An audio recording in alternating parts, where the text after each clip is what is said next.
મારું નામ પટેલ અંકિતાબેન. હું RNK પંડ્યા હાઈસ્કૂલમાં બ્યુટી એન્ડ વેલનેસ વિષયમાં વોકેશનલ ટ્રેનર તરીકે ફરજ બજાવું છું. આજે આપણે કાર્યક્ષેત્રની તૈયારી અને જાળવણી વિશે જાણીશું. સલૂન સાફ અને ડિસઇન્ફેક્ટેડ હોવું જ જોઈએ. સલૂનમાં યોગ્ય તાપમાન અને પર્યાપ્ત લાઇટિંગ સુવિધા હોવી આવશ્યક છે. આ ઉપરાંત આવશ્યક સલામતીના પગલાંને અનુસરવું જોઈએ.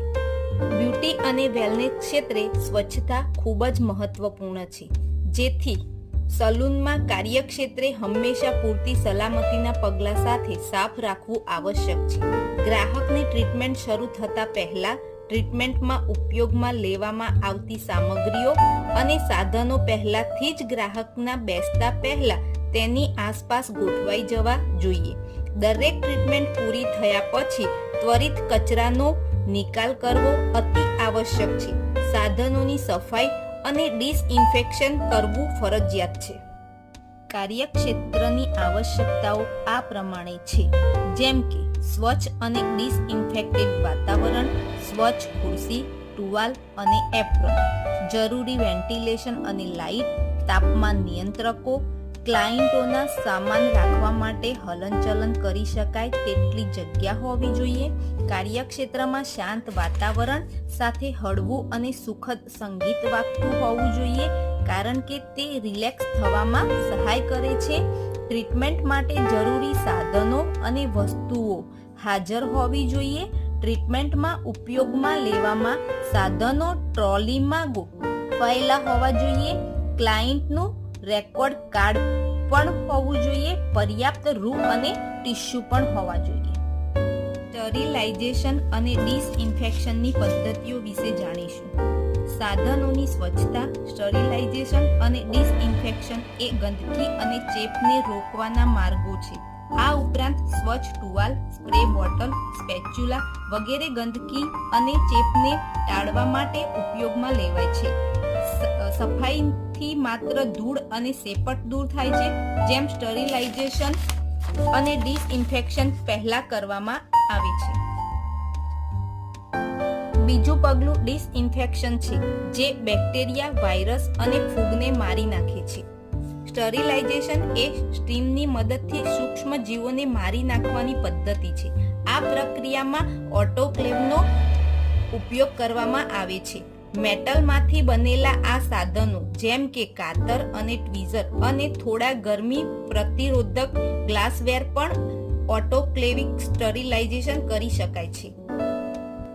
સેનિટાઇઝેશન પણ જંતુઓનો સંપૂર્ણપણે નાશ કરે છે. તે ગરમી અથવા રસાયણોનો ઉપયોગ કરીને કરવામાં આવે છે. ઘરેલું બ્લીચ અને આલ્કોહોલ સોલ્યુશન કેટલાક રાસાયણિક સેનિટાઇઝેશનના ઉદાહરણો છે.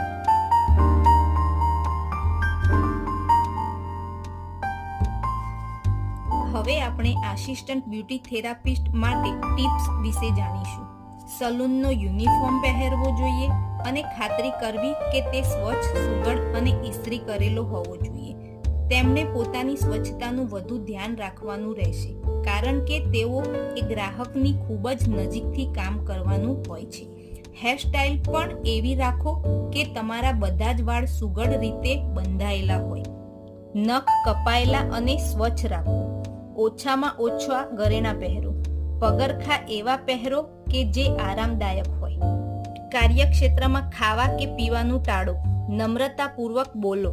ગ્રાહકોને કાળજીપૂર્વક અને ધીરજથી સાંભળો. કોઈ પણ ટ્રીટમેન્ટ શરૂ કરતા કેટલો સમય લાગશે તે વિશે ક્લાયન્ટને જાણ કરો અને વિલંબનું કારણ આપો. અને કોઈ પણ ટ્રીટમેન્ટ શરૂ કરતા પહેલા હાથ ધોવો.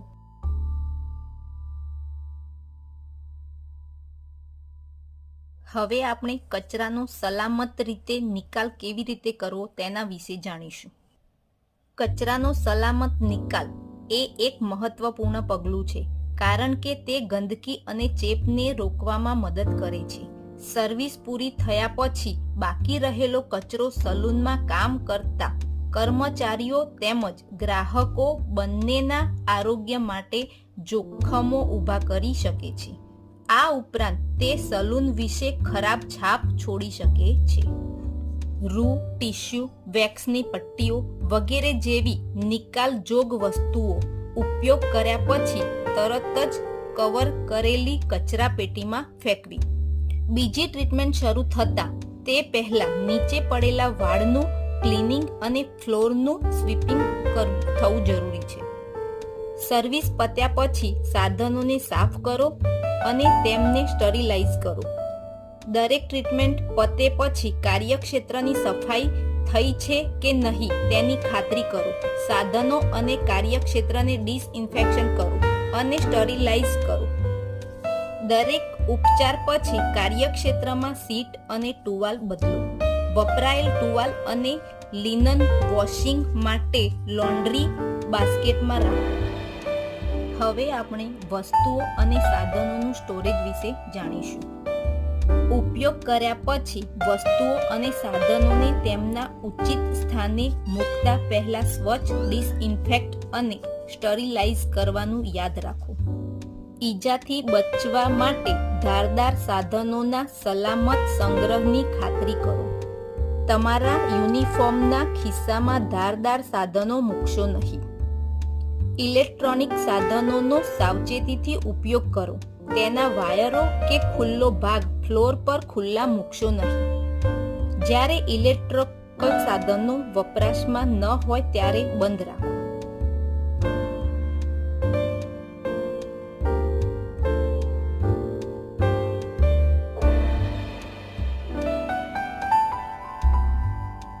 તો આ હતી કાર્યક્ષેત્રની તૈયારી અને જાળવણી વિશેની માહિતી. Thank you.